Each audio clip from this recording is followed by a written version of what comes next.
Day 53 of hitchhiking from Southampton to South Africa. Alright girls and boys, today's episode is a special one. Today is the day Ross Cook, aka the hardest geezer, finishes his run across Africa. To help celebrate such a monumental achievement, I figured I'd go for a little run myself. I don't really have much experience running, I don't even have any proper shoes, so I figured I'd take it easy today and do a quick 70k.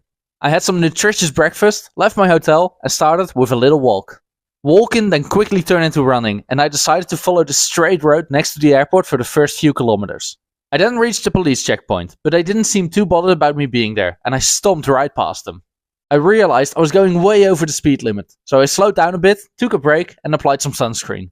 I found a prison, ran past that, and then just kept on running. I was feeling good, tarmac was getting smashed, and before I knew it, I completed my first half marathon.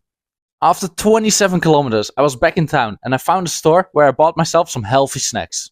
I headed back out into the desert on the same road as before. The wind was ferocious, but nowhere near as ferocious as my ones and twos.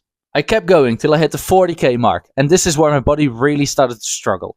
Luckily, I was in the middle of the desert, 30k away from my hotel, so I really had no other choice than to just keep on going.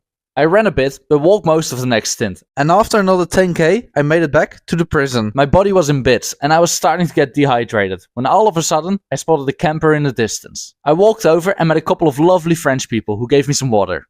I decided to give running another go, but 200 meters later, I was walking once more.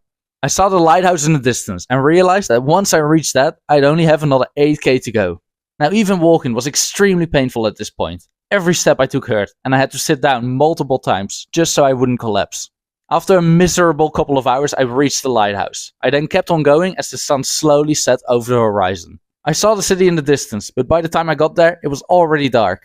And after more than 11 hours, I finally completed the 70k. Good night.